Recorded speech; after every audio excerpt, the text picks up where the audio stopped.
We are now taking notes on the prerequisites for section 3, linear equations and inequalities. We have some properties of equality, the reflexive property. These are pretty familiar, I'm sure, from geometry. Symmetric property, UV, then we know that V equals U as well. The transitive property is kind of like a train ride, is how I think about it. U is going to V, and then V is going to W. That means that U would also go to W. So the addition property and multiplication property you've been doing since elementary school. If I have U equals V and W equals Z, well, I can add W to side U. That means I would need to add Z to side V. That's it. Same thing with multiplying.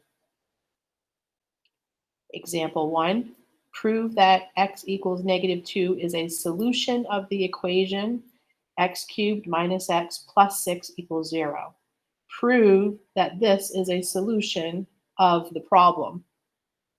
What would be true if it was a solution of the problem?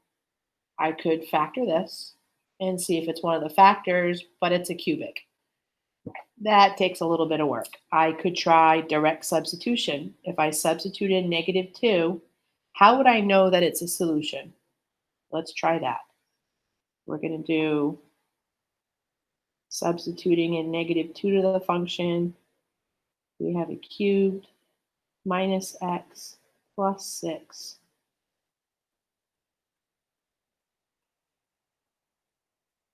And that equals 0. So -2 cubed, -2 for the x, -8. Minus a negative becomes +2. And then we still have plus 6 equals 0. End up with is 0 equals 0. What does that mean for the problem? It says to prove that x equals -2 is a solution. What should I get at the end if it's a solution? I should get a true statement. And 0 equals 0 is a true statement. Therefore, x equals -2 is a solution. We're going to solve this linear equation. The first thing that we would want to do is to get rid of parentheses. Distributive property. 2 times 2x is 4x. 2 times -3 is -6. 3 times x is a positive 3x. 3 times 1 is a positive 3. And that equals 5x plus 2. Simplify like terms. 4x and 3x would be 7x. I am going to shift my x term to the left. So minus 5x would undo that positive 5x. Add 3 to both sides. 2x equals 5. We get x equals 5/2. I could use my calculator to check my solution. Remember that pre-calculus is about being able to use your calculator when you go off to college, but it also means that you are able to demonstrate that you can do number crunching as well. So let's prepare you for your college class, both with the work and with the calculator. 5/2 is also 2.5. I'm going to use the decimal. What I could do is I could store 2.5 into a variable. I want my variable. I'm going to say that 2.5, here's your store button.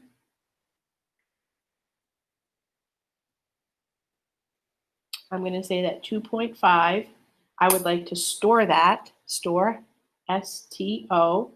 I'm going to store that into my variable x. Enter. Now I can write the equation. Let's go back to the beginning equation. Let's just punch the equation in. 2, open parentheses, 2x minus 3, close your parenthesis, plus 3 times x plus 1. Now, when I hit enter, 2.5 is going to be substituted into the x values, and it's going to tell me what the left-hand side of the equation equals. Enter, and it says 14.5. That means when I punch in 5x plus 2, 5x plus 2, and I hit enter, it better say that the other side equals 14.5 as well, if I want to make sure my solution is right. 14.5. True. X equals 2.5. So I can take a number and store it into the variable, and then I can check the left side and the right side of the equation to make sure they have the same quantity. That is how you could check your work. Normally, we would take 5/2 and substitute it back into the equation. But again, this is pre-calculus, and we need to learn how to do certain things with the calculator as well. Example 3. We are going to solve this equation, which involves fractions. How many people like fractions?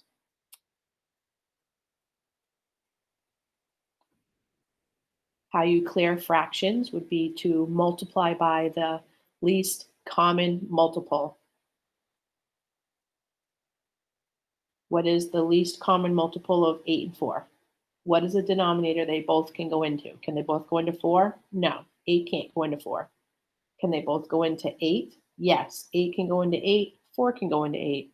The least common multiple would be 8. That is what I'm going to multiply the entire equation by.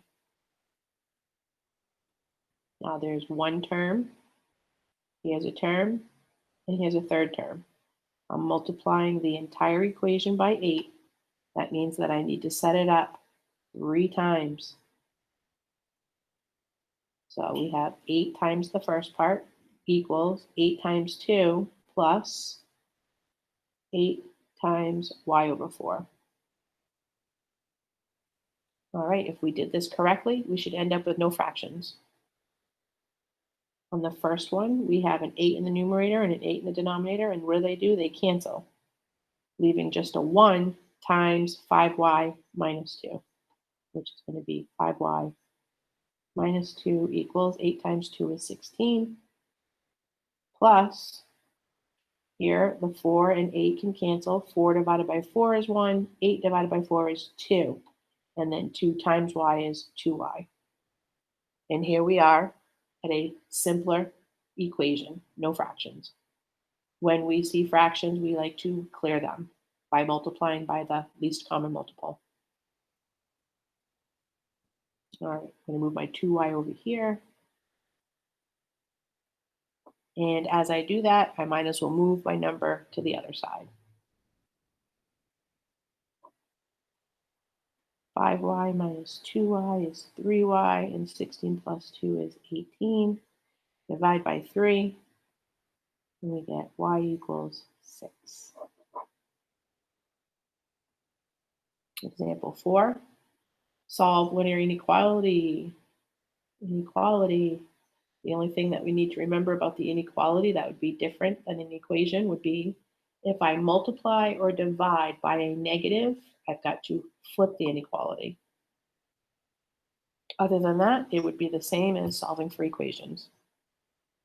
Distributed property, 3 times negative 1 is negative 3, plus 2 is less than or equal to 5x plus 6, 3x minus 1. I am going to shift my 5x to the left. Normally I would not, but I'd like to see a negative here. And at the same time, I'm going to shift my constant of negative 1 to the right, add 1, and we get negative 2x is less than or equal to 7. I specifically chose to end up with a negative variable so I could show you what I mean about the inequality sign. I am going to divide by a negative. Divide by a negative. and that means I need to flip my inequality sign. It becomes greater than or equal to negative 7/2. Example 5, we need to solve an inequality that involves fractions. All right, we get to practice clearing fractions. What is the least common multiple of 3, 2, 4, and 3? 3, 2, and 4. What's a number that they all have in common that they can go into? Can they go into 6? 3 goes into 6, 2 goes into 6, 4 does not go into 6. Can they go into 8? 4 goes into 8, 2 goes into 8, but 3 does not go into 8.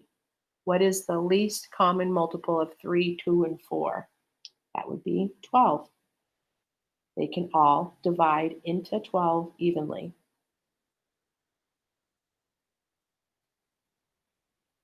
Multiply everything by 12. How many times?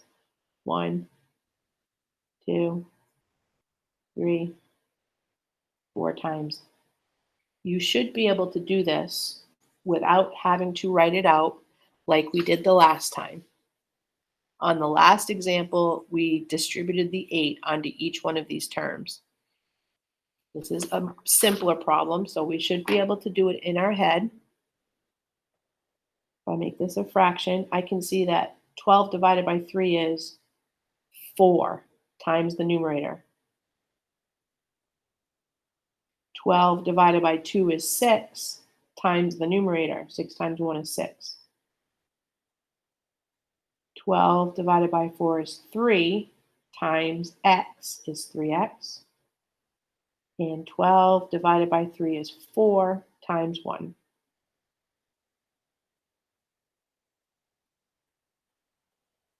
All right, I'm going to shift my 3x to the left so I don't have a negative variable.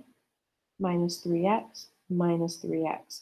I just subtracted 3. Do I need to change my inequality sign? No, only when you multiply or divide by a negative. Subtracting does not count. I'm going to shift my 6 to the right. 4x minus 3x would be x is greater than negative 2. Now we need to graph the set. Remember that we could also write x is greater than negative 2 as interval notation. It's starting at negative 2. It's greater than negative 2. It does not include negative 2. And it's going to infinity. Interval notation. Just a refresher. Now I want to graph this. It does say to graph. We have an open circle for being greater than at negative 2. And it says it is greater than. We're going to the right. Solve a double inequality. Okay. The first thing I'm going to do is clear fractions. I only have 1, so I would multiply everything by 3. How many times? Once, twice, 3 times. 3 times negative 3 is negative 9, is less than 3 in the numerator is canceling with 3 in the denominator, as it should, leaving 2x plus 5, which is less than or equal to 3 times 5. And now we're just left with a two-step equation. We just stay focused in the middle. This is where we start to undo our operations. We would start to undo adding with subtracting 5, and subtracting 5, and subtracting 5. 2x is less than or equal to 10 and greater than negative 14. The last step would be to divide by 2, divide by 2, divide by 2. We get x is less than or equal to 5, greater than negative 7. Again, I could say an interval notation. That would be greater than negative 7. So it doesn't include negative 7 and less than or equal to 5. That would be a square bracket. Graph the set. -7, 0, and 5. -7 has an open circle. 5 has a filled in circle.